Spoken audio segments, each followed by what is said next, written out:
A 5 kilómetros de la antigua caseta empieza el tramo donde asaltan. Pasando la llanura comienza el tramo donde espantan. El cochero no se iba a detener por nada en los próximos 50 minutos, menos a esa hora y con el cielo cerrado de nubes. Faltaba todavía para la estación.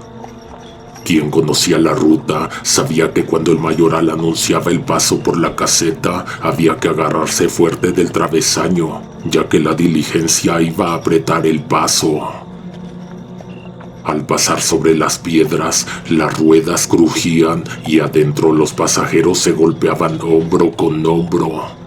En una sacudida fuerte del carro, una niña que venía asomada por la ventana cayó de cabeza ante los pies de otra pasajera. Cruzaron sin contratiempos el pedregal donde suelen emboscarse los ladrones entre los encinos. Un par de hombres aplaudieron al llegar a salvo al final del tramo. Apenas la semana anterior, a otra diligencia que no quiso parar le atravesaron troncos en la bajada para despeñarla y que las mulas se quebraran las patas. Murieron todos los pasajeros. De pronto se oyó un taconazo metálico afuera y la caja del carruaje se ladeó peligrosamente.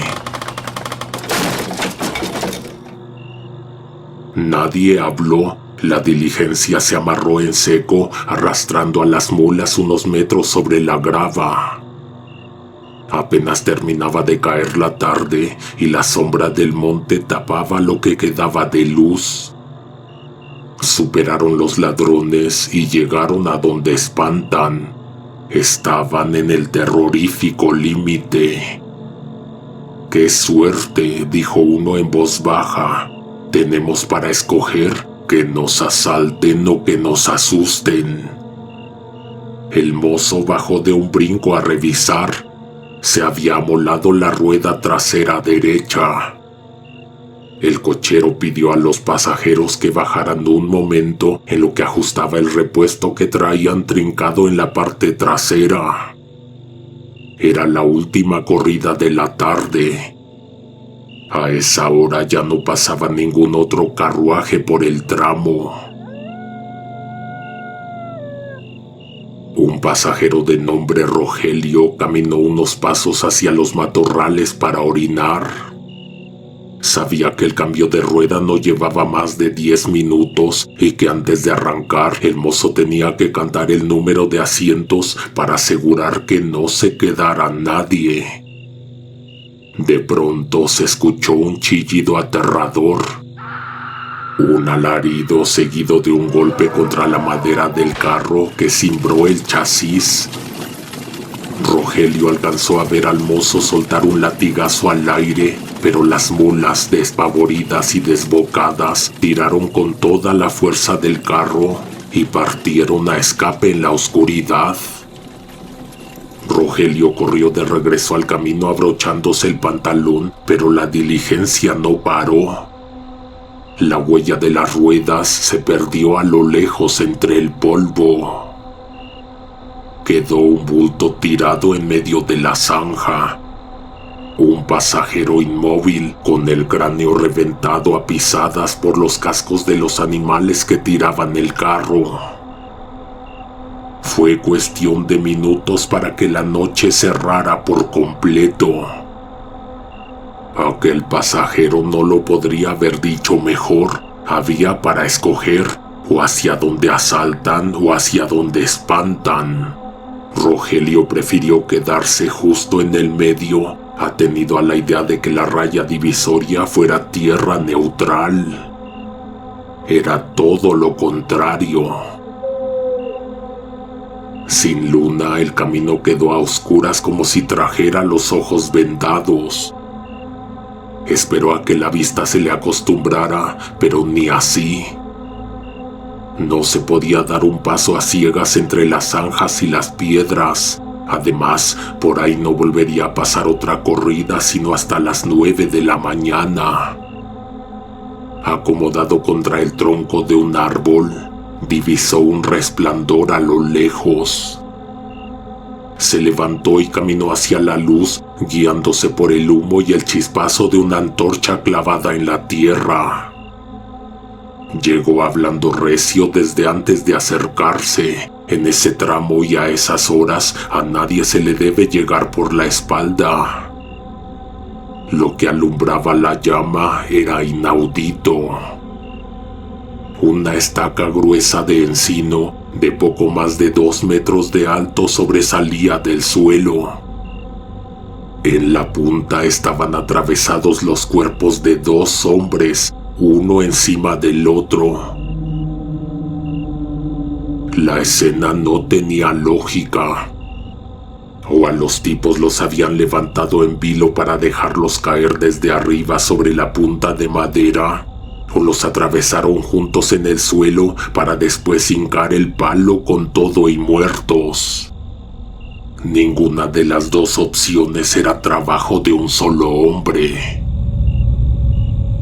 A los pies de la estaca había un bastimento a medio comer, un trozo de tasajo salado, restos de queso de cincho y un par de gordas de horno. Junto a la comida había una bolsa de cuero atada con hilo de cáñamo. A Rogelio le gruñeron las tripas. Si no se cenaba aquello de inmediato, en un par de horas los coyotes no iban a dejar ni las migas, y allá afuera no habría otra cosa que cenar. Se acercó con cuidado, se persignó ante los desgraciados cuerpos, agarró el tasajo y la bolsa. Antes de tragárselo todo, pensó en regresar a pie rumbo a la caseta para pasar la noche. Cruzar el tramo de los ladrones no le dio miedo. Al fin y al cabo la diligencia se había llevado el equipaje y no traía nada que le quitaran, salvo un reloj barato que les habría soltado de buena gana. Pero entonces abrió la bolsa y vio algo que no se esperaba. Cientos de monedas de oro, abandonadas todas para él, ya que no había nadie observando ni vigilando. Las monedas cambiaban las cosas completamente. Eran cientos de miles de pesos en oro puro. No podía pasar con tal botín por entre los ladrones. Desenterró la antorcha de la tierra y caminó de vuelta hacia el muerto que dejó la diligencia. Lo agarró de los tobillos y lo arrastró hasta la orilla del camino para que no quedara a mitad del paso. Se hincó a su lado un momento y persignó el bulto, pidiendo por el perdón de un alma que se había ido de golpe. Sacó 2 monedas de la bolsa. Como eran demasiadas, 2 monedas no iba a extrañar. Se las acomodó al muerto en las cuencas aplastadas. Su abuela le decía de chico que a los difuntos hay que ponerle monedas en los ojos para que paguen el tránsito y no se queden vagando en el camino. Se echó a andar rumbo al sendero donde decían que espantaban. Iba con el estómago pesado por el tasajo, pero con la boca seca de pura sed. Caminó 10 minutos aguardando al primer aparecido, pero el tramo permanecía mudo, tranquilo. Más adelante vio una desviación entre los matorrales y oyó el murmurar de un hilo de agua. Pensó en un arroyo de manantial de los que bajan de la sierra. Antes de desviarse, de la pura sombra le salieron 2 mujeres. Eran idénticas de cara, pero traían vestidos distintos. Aparecieron de golpe en cuanto las alcanzó el resplandor de la antorcha. Antes de eso, eran nomás 2 bultos parados en la nada.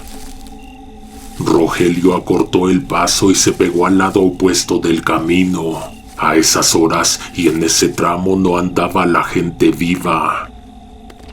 Las mujeres lo midieron de arriba a abajo en silencio. Él soltó un buenas noches con la garganta apretada y ninguna respondió. Siguió de largo mirando de reojo. Vio que las dos se quedaban en su sitio girando la cabeza para no perderlo de vista. A los pocos metros se soltó a sus espaldas un llanto desesperado que le erizó el cuero cabelludo. Luego, con dos voces rasposas empalmadas en una sola, las mujeres le gritaron desde la oscuridad que si veía a don Apolinar, que le dijera que viniera a rezarles de vez en cuando. «Estamos muy solas, nadie pasa por aquí». Rogelio apuró el paso y no volvió a voltear. No llevaba ni 20 metros cuando las dos voces empalmadas le alcanzaron la espalda desde la sombra. «Tenga cuidado con el dinero, lo van a matar por esas monedas». Apretó el tramo hasta que sintió que ya no lo veían. Se detuvo a la orilla de donde pasaba el agua con el pecho agitado para beber a dos manos. El agua le supo pesada con un sabor ferroso, pero le quitó lo seco de la garganta al primer sorbo. No podía quitarse de la cabeza la advertencia de las difuntas. Con cada zancada la bolsa cantaba su contenido. El metal chocaba entre sí, provocando un sonido que solo da el oro puro, distinto al chasquido de la plata o la calderilla de cobre. Cualquiera que pasara cerca sabría lo que traía encima.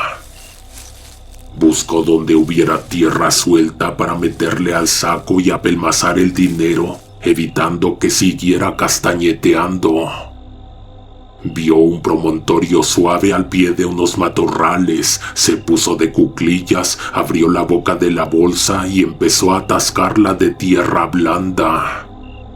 Yo estoy abajo de ese montón de tierra, a mí también me puedes desenterrar, le dijo una voz casi pegada a la oreja.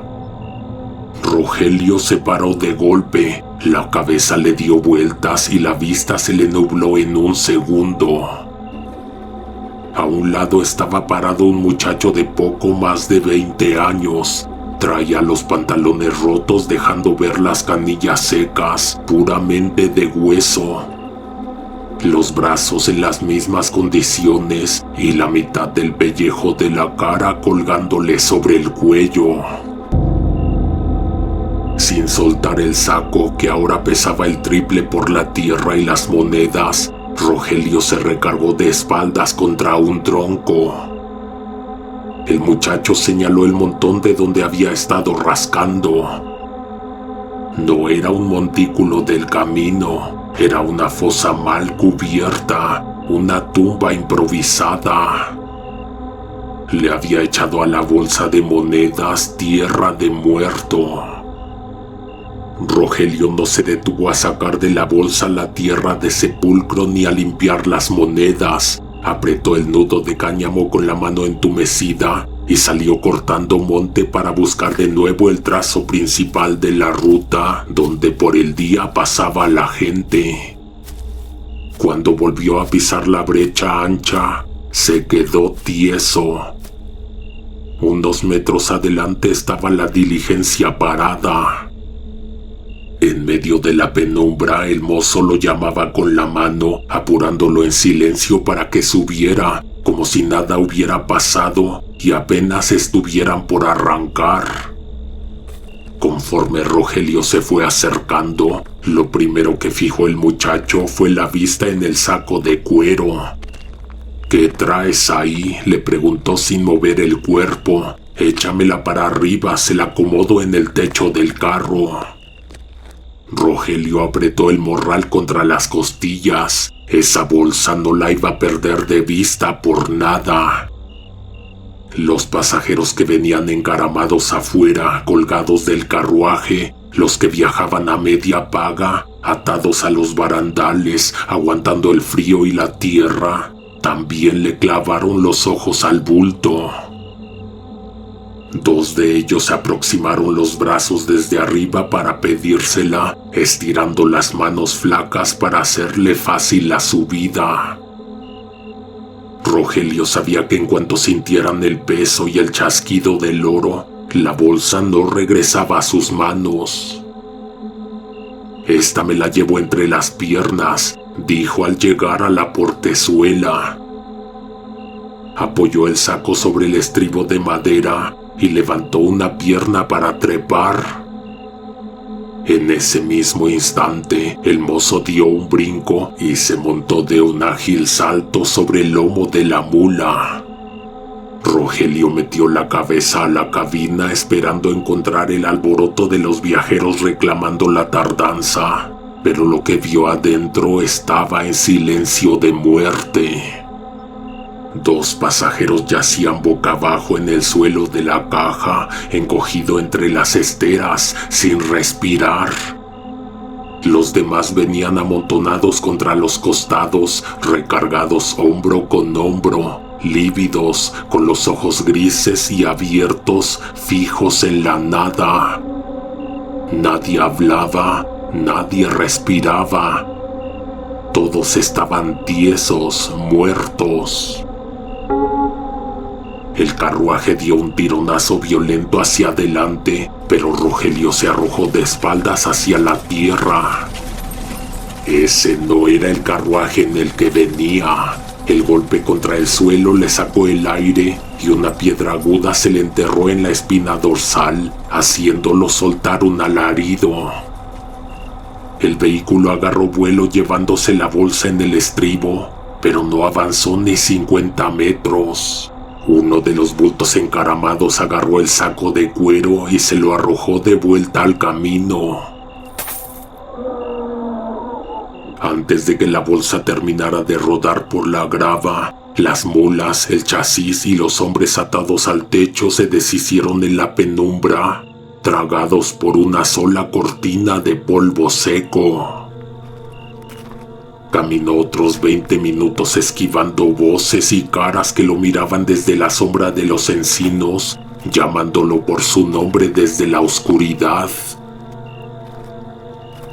Llegó por fin a la posada. A un costado del galerón estaba parqueada la diligencia que lo abandonó a medio camino, con las mulas hambrientas hundiendo las caras en el pesebre. Adentro de la nave principal, los demás pasajeros terminaban de cenar bajo el humo de un quinqué. Los más amolados ya se habían tirado para pasar la noche sobre petates de tule y catres de lona tendidos a lo largo del suelo de tierra. Antes de aproximarse a la mesa comunal, Rogelio buscó a la patrona del figón, la vieja encargada de disponer los caldos para los viajantes y el forraje para las bestias. Le enseñó la bolsa de cuero. Previamente le había metido la mano para sacarle una pieza de oro, la cual le apretó a la anciana a mitad de la palma. Le dijo que le guardara el bulto en un lugar seguro donde nadie le pusiera las manos encima. A la vuelta pasaría por él y le entregaría una moneda igual. La mujer no ganaba ni en un mes de guisar ni la mitad de lo que el muchacho le ofreció. La vieja agarró la bolsa sin preguntar y la escondió tras el faldón de una mesa de madera pesada donde guardaba las cazuelas. Rogelio sabía el riesgo. La vieja podía descubrir el oro y quedarse con todo, pero era mejor dejar el dinero atrás que seguir cargándolo. En una diligencia de pasaje ordinario, nadie viajaba con semejante fortuna encima. En los tramos que faltaban por cruzar, los ladrones no solo despojaban a la gente, sino que degollaban hasta por un par de botas. Le ofrecieron de cenar, pero traía el tasajo de los muertos todavía atorado en el buche y la garganta apretada por el último susto, así que declinó amablemente. Se echó sobre un catre de lona y la fatiga lo hundió en el sueño.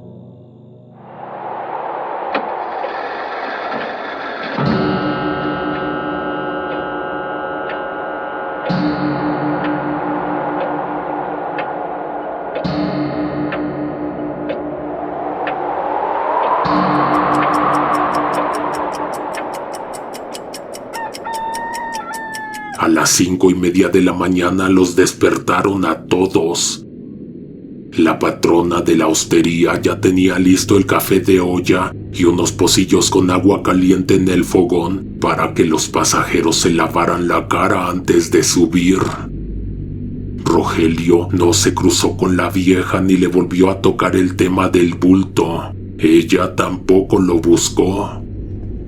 Partieron con las primeras luces del alba. Adentro del carro el viaje era un martirio de ruidos, el taconazo sordo de las mulas, el rechinido del chasis y el golpe de las ruedas contra la piedra hacían imposible platicar a volumen normal. O se hablaba a gritos o no se decía nada. Todos venían en silencio, tullidos por el frío y sacudiéndose con cada bache. De pronto, la mujer sentada a un lado le dio un codazo a Rogelio en las costillas. Tuvo que pegársele a la oreja para que él pudiera oír. Oiga, que esa señora de enfrente no traía a una niña ayer. Rogelio se le quedó viendo a la viajera de enfrente. En efecto, era la misma que venía en la corrida de la tarde. Una pasajera del otro extremo debió leerles el movimiento de los labios por encima del ruido. Se levantó un poco del asiento, agarrándose de las correas de cuero de la pared, y le habló directo a la mujer. «Disculpe, ¿usted no venía ayer con una muchachita?» La mujer no contestó. Se le fue el color del rostro y empezó a manotear sobre el regazo, acomodándose el rebozo con dedos temblorosos. Primero dijo que no con la cabeza, luego soltó a gritos que venía sola desde el origen, para terminar enredándose en sus propias mentiras, diciendo que la niña era de una parienta y que se había quedado atrás. La había dejado más bien abandonado. En un segundo, la caja de la diligencia se volvió un infierno de reclamos. Los demás viajeros se le fueron encima a gritos, encarándola con el puño en alto. Rogelio no dijo nada, nomás la miraba desde su rincón con la garganta seca. Un hombre se asomó por la ventanilla, estiró el brazo y jaló con fuerza la falda del chaleco del mozo. Tuvieron que desgañitarse para entenderse entre el viento y el galope de las bestias. «Dígale al cochero que pare, dígale que se regrese, que se quedó una criatura atrás». El muchacho ni se dignó a voltear para mirar abajo. Se agarró duro al pescante y le gritó de vuelta sin aflojar la rienda. «Aquí no se para nadie. Si el cochero frena en este tramo, nos venimos abajo todos». Las dos mujeres venían casi verdes del coraje. A empujones quitaron de su lugar al muchacho que venía a un lado de la viajera y se le acomodaron una a cada flanco, acorralándola contra la madera de la pared para empezar el interrogatorio a gritos. La muchacha, con la cara pálida y los ojos fijos en el suelo de la caja, levantó la mano para que la dejaran hablar. «¿Les cuento todo bien o no les cuento nada?», dijo con la voz rasposa sobre el estruendo de las ruedas. «Y si cuando termine me quieren aventar del carruaje andando, revienten la puerta y me avientan, pero primero escuchen».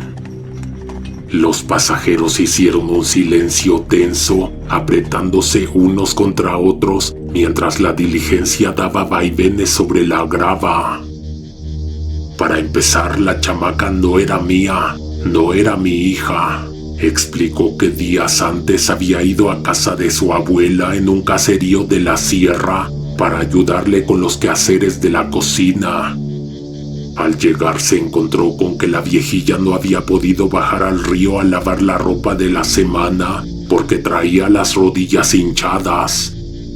Agarró el cesto de mimbre, lo atascó de trapos sucios, se lo trepó a la cadera y tomó el sendero hacia un arroyo alto, donde a veces se juntaban otras mujeres del pueblo a tallar en las piedras planas.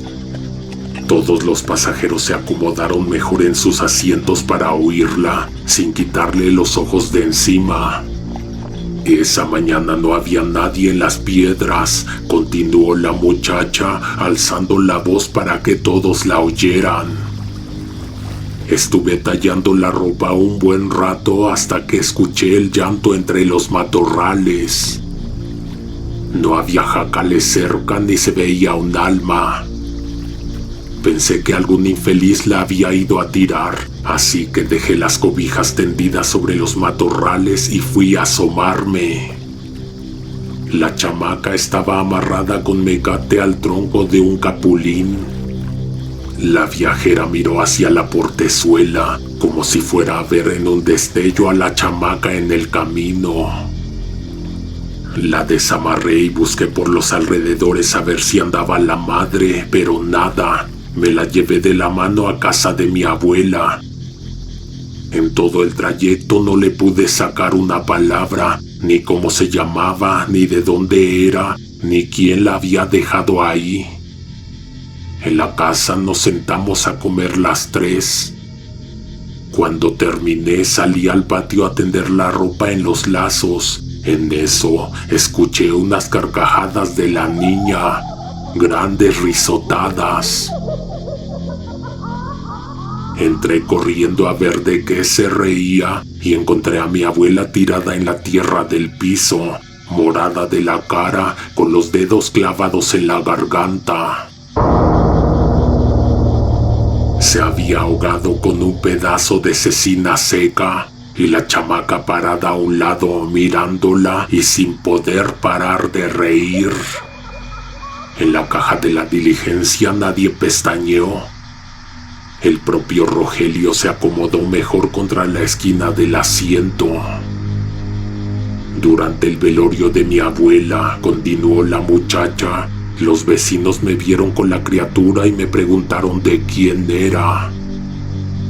Les dije que me la había hallado en el río. Varias viejas me advirtieron que no me la quedara, que le buscara pronto a su madre o que de plano la fuera a dejar exactamente donde la encontré. Yo no me hallaba el corazón para abandonar a una criatura en el monte, pero a los pocos días empecé a descubrirle la verdad. La muchacha tragó saliva apretando los puños sobre la falda. Era un demonio esa chamaca. En las tardes se saltaba al corral y les metía espinas de nopal en los ojos a las gallinas hasta dejarlas ciegas. Al caballo de un vecino le amarró un alambre fino en las cuartillas. Cuando el animal arrancó a trotar, el alambre le cortó los tendones y hubo que matarlo ahí mismo. Otra vez destapó la boquilla del pozo comunal y echó a rodar para adentro a un chiquillo de 3 años. Cuando bajaron a sacarlo con cuerdas, el niño ya estaba ahogado, mientras que la chamaca estaba sentada en el brocal viéndolo flotar. Además, no era muda ni estaba tonta. Por las noches la escuché hablar sola en el rincón. Hablaba en español, en dialecto y en otra lengua desconocida. Yo le preguntaba a diario que quién la había ido a tirar al arroyo, pero a mí no me respondía. Una tarde que venía pensando en eso por la calle, un borracho gritó desde la cantina: «Esa no es gente, es hija del diablo». Y yo lo tomé como un aviso a pesar de que no me estaba hablando a mí. La muchacha hizo una pausa para tomar aire entre el vaivén del carruaje. El domingo pasado me la llevé al mercado de Tlaxiaco. Había un gentío tremendo por la plaza. La senté sobre un guacal de madera y le dije que no se moviera, que iba por una medida de sal. Me di la vuelta y me fui a paso rápido para la corrida de camiones. Llegué a mi casa a encerrarme y sin la niña. En la madrugada me despertó un tirón y un ardor repentino. La chamaca estaba parada a la orilla de mi catre y me había atravesado la planta del pie con un cuchillo de cebollero. La viajera se flexionó la pierna, se zafó la chinela de baqueta y enseñó la planta del pie. Traía una cortada recta, hinchada y supurando un hilo de pus entre los bordes amoratados. Fue la primera vez que le oí decirme algo, hablarme a mí. Se me pegó la chamaca a la cara y me dijo: ¿por qué me dejaste en el mercado? La pasajera dijo que apenas el día anterior había comprado el boleto para esta diligencia. Su plan era perderse unos días en la costa, allá por Veracruz, y no volver nunca. Afirmó que no le daba el menor remordimiento haberla dejado. No era una niña, tenía la hechura de una criatura, sí, pero los años de una persona vieja. Cerca del mediodía el calor se volvió sofocante y el sol caía a plomo sobre el toldo de cuero. De pronto, la carroza minoró el paso hasta frenarse por completo a mitad del camino, mucho antes de las 3 de la tarde, que era cuando tocaba la siguiente parada. Nadie habló, la portezuela se abrió y la luz encandiló a los viajeros. Era un retén militar. Un soldado de bigote espeso apoyó una bota en el estribo de madera y con la otra mano ayudó a subir a la criatura. ¿Quién de ustedes dejó a esta muchachita tirada en la vereda?, preguntó el militar, recorriendo la caja con la mirada. La viajera apretó los labios y se quedó mirando al piso, helada. El soldado la señaló con la punta del fusil. «Tiene suerte de que sea día feriado y andemos de buenas», dijo el hombre antes de azotar la puerta. «Si no, me la llevo recluida 3 meses a la cárcel por abandono de menor». El carruaje volvió a arrancar. A partir de ese momento, el silencio adentro de la caja se volvió sofocante, terrorífico. La chamaca se acomodó en el asiento y empezó a mover la cabeza de un lado a otro, desconfiada, como si intuyera que los pasajeros ya sabían su secreto. A la luz completa del día todos pudieron verle bien la cara. No eran las facciones de una chiquilla, sino el rostro de una mujer anciana apretado en un cuerpo diminuto. Traía la piel del cuello cuarteada como cuero viejo, los pómulos afilados bajo una capa gruesa de polvo que intentaba suavizarle los rasgos, y unos ojos hundidos, secos, sin la lozanía de la infancia. Unas leguas más adelante, el agua de las lluvias recientes había picado la brecha. La diligencia cayó en una serie de baches hondos y empezó a bambolearse con violencia, dando tumbos de lado a lado. Todos iban callados, aterrorizados por la historia que momentos antes había contado la pasajera.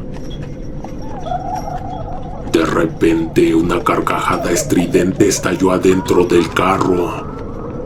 A Rogelio se le erizó el lomo y más de un pasajero rompió en sudor frío.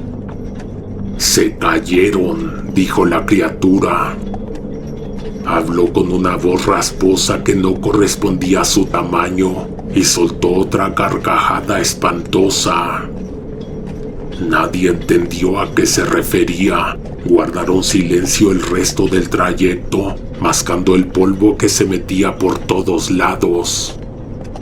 Entendieron lo que dijo la chamaca hasta que llegaron a la fonda donde bajarían a comer. En cuanto la diligencia se detuvo en el patio, el mozo rodeó el carruaje para revisar la parte de atrás y se quedó confundido.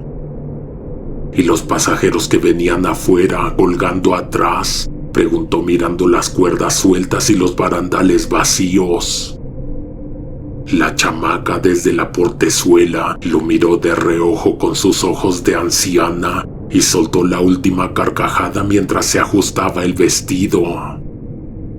Se cayeron allá atrás en la bajada y se rompieron la cabeza, remató enseñando unos dientes amarillentos y disparejos. Todos bajaron en tropel del carruaje a respirar aire limpio y a sacudirse la tierra de encima, pues la caja venía hecha una polvareda que ahogaba la garganta. El mozo, antes de cantar la salida para el siguiente tramo, sacó el cuaderno de la corrida y cruzó con una raya de tinta los nombres de los 2 pasajeros que venían amarrados en la parte trasera. Borró los asientos sin hacer más preguntas. Rogelio y otros 2 viajeros tomaron la misma decisión. Bajaron sus belices del maletero antes de que el cochero apretara las riendas. Ninguno de los 3 estaba dispuesto a recorrer las leguas que faltaban encerrados con semejante engendro. Rogelio no llevaba prisa por llegar. En su destino nadie lo estaba esperando. Prefirió pasar la noche en la hostería de la parada y tomar el transporte del día siguiente. Cuando el polvo que levantó la diligencia al partir se terminó de asentar en el camino, se hizo un silencio incómodo. La patrona del local y la cocinera, viendo que ya no habría más pasaje hasta el día siguiente, cerraron las pesadas hojas de madera de la cocina, trancaron la puerta por dentro y dejaron a los 3 pasajeros a su suerte en la intemperie. La siguiente corrida no pasaría sino hasta dentro de 24 horas. Se acomodaron como pudieron a lo largo de una banca de madera gastada. Rogelio sacó una cigarrera de latón, prendió un cerillo y caminó unos pasos hacia la orilla de la brecha para fumar sin molestar. A los pocos minutos distinguió 2 bultos que venían tambaleándose por el camino. Un hombre y una mujer. Conforme la distancia se fue acortando, la luz de la tarde dejó ver el horror. Eran los 2 pasajeros que venían colgados del carruaje. Traían los cráneos abiertos, reventados contra la piedra y la sangre coagulada pegándoles el pelo a la cara. Por la garganta producían un gorgoreo como si se estuvieran ahogando, pero no dejaban de dar zancadas. Daban un tropezón, caían de rodillas sobre la grava y de inmediato se ponían de pie para seguir la marcha. Rogelio dio 3 pasos atrás pegándose contra el pilar de la posada y se quedó helado viendo pasar aquellos despojos enfrente del local cerrado. Los otros 2 viajeros se levantaron de un brinco de la banca y soltaron cuanta oración les vino a la memoria, persignándose con dedos temblorosos.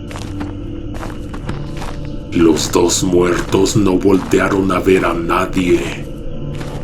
Siguieron arrastrando los pies por el centro de la ruta hasta que la polvareda del atardecer se los tragó a lo lejos, rumbo al tramo donde termina la llanura.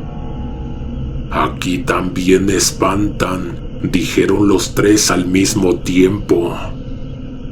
En ese instante pasó entre ellos una corriente de aire fría, rara para esa hora, y la noche terminó de cerrar sobre el camino. Se quedaron en silencio un buen rato. De repente uno de los viajeros se levantó de la banca a soltar improperios, desesperado, diciendo que habían cometido un error grande y que iban a perder un día entero de trayecto. Iba y venía asomándose a la brecha a ver si de pura casualidad venía un carruaje o algún flete. Al poco rato apareció una carreta desvencijada, tirada por 2 mulas flacas que apenas podían con el paso. El hombre que la conducía refrenó a las bestias al ver a 3 personas paradas afuera de la posada a oscuras. Les dijo que iba rumbo a 3 molinos, pero que pasaba a la orilla de la siguiente caseta. Al preguntarle cuánto cobraba por llevarlos, el tipo quiso sacarles lo mismo que costaba el pasaje de la diligencia. Rogelio no protestó. Traía 2 piezas de oro bien escondidas en el calzado. Con una sola de esas monedas se pagaba el viaje completo hasta Ciudad Juárez y de regreso. El arriero bajó del pescante a zafar unas amarras de la plataforma y acomodar los bultos de carga para que cupieran los otros pasajeros. Mientras el hombre movía los sacos, la viajera le preguntó su nombre. Apolinar, para servirle, respondió el tipo con la voz seca. A Rogelio le retumbó el nombre en la memoria. Se acercó un paso al carro y le habló directo.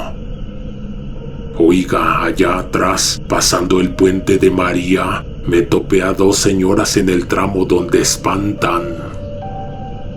Me dijeron que si lo veía, le mandara decir que fuera a visitarlas y a rezarles algo. Dijeron que están muy solas, seguramente no han podido descansar en paz. El arriero se quitó el sombrero de paja para limpiarse el sudor de la frente. A la luz de la luna, Rogelio pudo verle bien la cara. En lugar de ojos, el tipo traía 2 monedas viejas y desgastadas, encajadas directamente en las cuencas. Estamos en las mismas, dijo Apolinar sin inmutarse. A ver si mejor un día de estos se vienen ellas a visitarme a mí, aunque sea a prenderme una veladora allá adelantito. Rogelio sintió escalofríos en todo el cuerpo. Volteó a ver a los otros 2 viajeros, pero ninguno se mosqueó, ninguno entendió lo que el arriero acababa de decir. Rogelio dio 2 pasos atrás y dejó sus pies sobre la tierra. Los otros 2 subieron a la plataforma. Apolinar trepó al pescante, sacudió las riendas contra el lomo de las bestias, con las articulaciones tronándoles como si fueran a quebrársele las patas, arrancaron a paso lento hacia la oscuridad.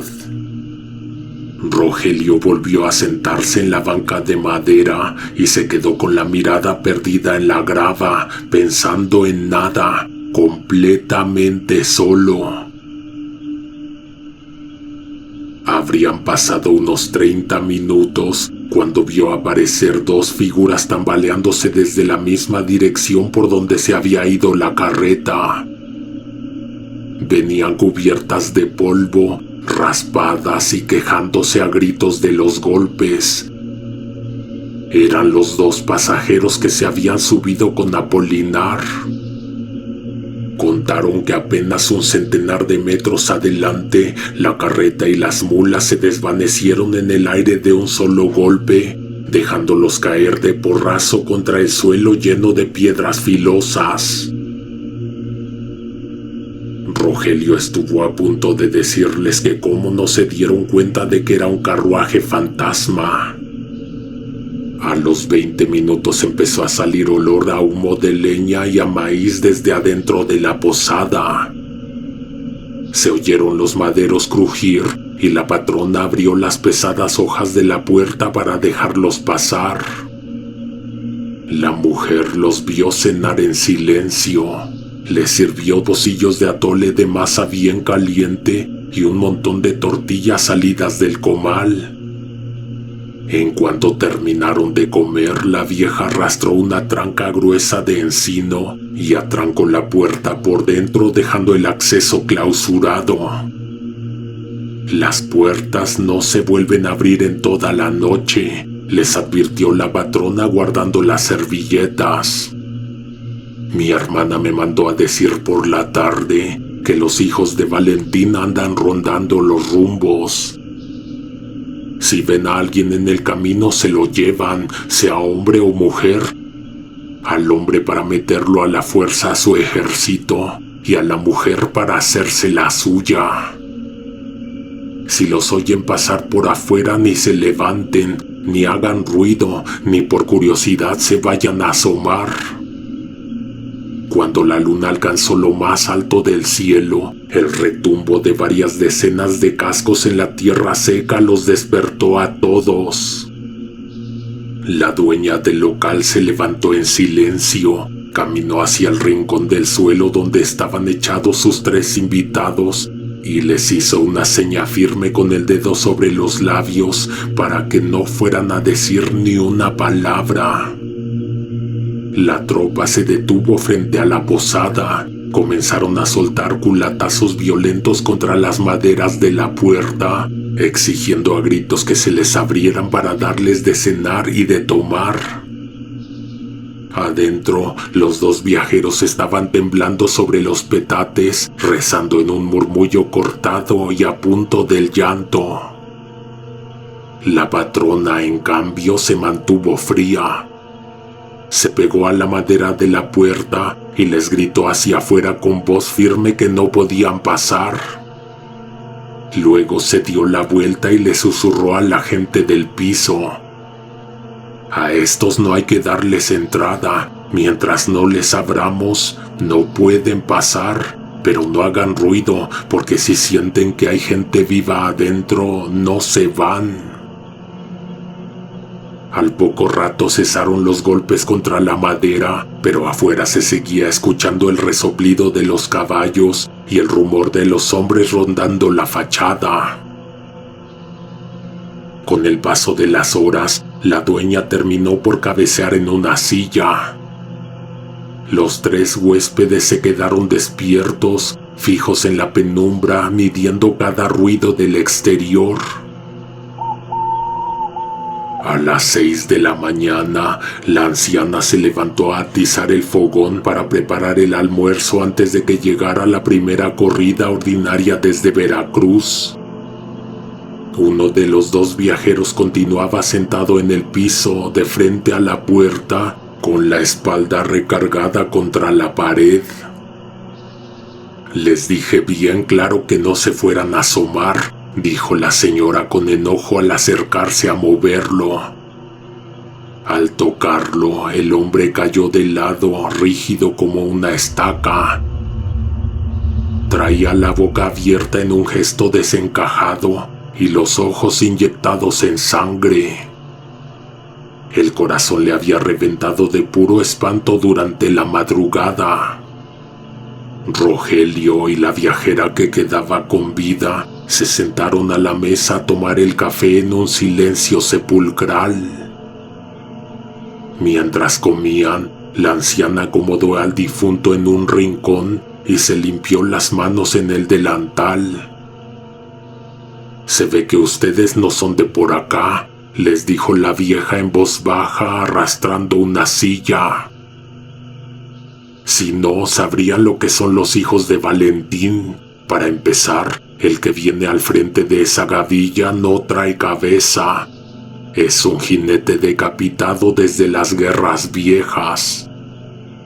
Y los que lo vienen siguiendo atrás ya no son gente, son puras cosas deformes que juntó del monte». A las 3 de la tarde pasó por fin la siguiente corrida que completaba el viaje a Veracruz. El resto del trayecto no tuvo la menor novedad y desembarcaron en el puerto sin más sobresaltos. Rogelio estuvo apenas 2 días allá, mucho menos de los que tenía pensados. No podía pegar el ojo por las noches, pensando en la bolsa de cuero que había dejado encargada en la posada. Se le ocurrió entonces contratar una diligencia extraordinaria, un servicio privado con todo y escolta de hombres armados. Para pagarla le bastaba y le sobraba con la pieza de oro que llevaba oculta en el calzado.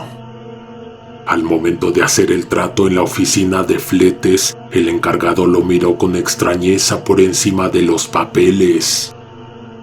¿Va a pagar corrida privada por lo del percance?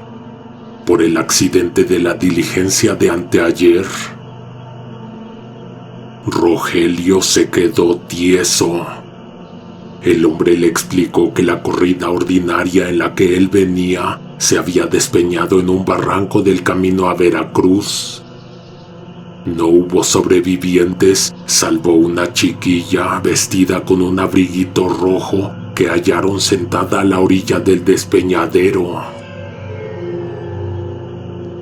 Rogelio pasó saliva con dificultad. Era el carruaje del que se había bajado. Era la niña que los militares subieron al carro. El viaje de regreso transcurrió en silencio hasta que alcanzaron la posada donde dejó encargado el morral. El local estaba cerrado al público, pero a un costado, bajo el tejabán del patio, había un tumulto de gente en penumbra. Estaban velando a 2 personas. Rogelio pidió al cochero que orillara el carruaje y bajó a buscar a la patrona para pedirle el encargo. Entre el montón de gente vio a la vieja yendo y viniendo, sirviendo café de olla a los vecinos que acompañaban el duelo. Eran sus hijos los 2 muertos en los cajones de pino. Rogelio se le acercó apenado, le dio el pésame y en un murmullo le dijo que venía por su bolsa. La cara de la mujer se transformó al instante.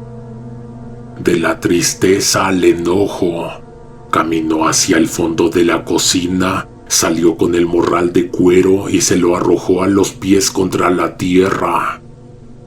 «Tenga su maldita bolsa», le dijo con desprecio. «Llévesela lejos de aquí». Rogelio recogió el saco. Ya no pesaba el triple. Le habían sacado la tierra de muerto y adentro solo estaban las monedas. Se disponía a subir a la diligencia privada, pero no podía dejar de mirar atrás. La anciana tampoco le quitaba los ojos de encima desde la puerta. Antes de trepar al estribo, escuchó al cochero platicar a un lado con una mujer que llevaba el rostro cubierto por un velo negro.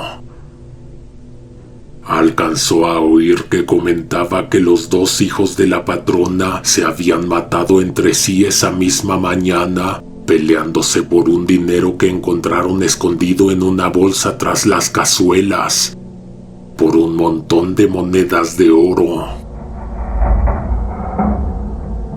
La diligencia partió de inmediato y el trayecto de vuelta a su pueblo transcurrió sin más contratiempos. Al llegar a su casa, Rogelio atrancó la puerta, se hincó en la sala y vació la bolsa de sobre el piso de madera para contar la fortuna. El choque no produjo el menor sonido metálico. Sobre las tablas rodaron cientos de fichas de madera seca, rotuladas y labradas con tosquedad. Se metió la mano al bolsillo del chaleco para sacar la moneda que le quedaba de muestra, la que traía bien guardada en la ropa. Era también un pedazo de madera redonda y carcomida. Llegada la tarde, el chofer de la corrida privada lo fue a buscar a su casa. Tocó la puerta con furia para reclamarle que las piezas con las que le había pagado el servicio no eran de oro, sino que se habían convertido momentos atrás en puros fragmentos de madera inservible.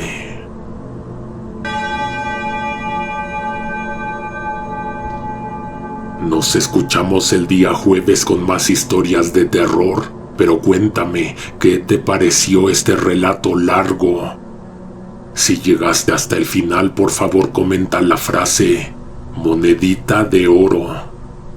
También deja tus comentarios y sugerencias que todos leemos y tenemos en cuenta. Hasta la próxima. Alguien te observa en la oscuridad.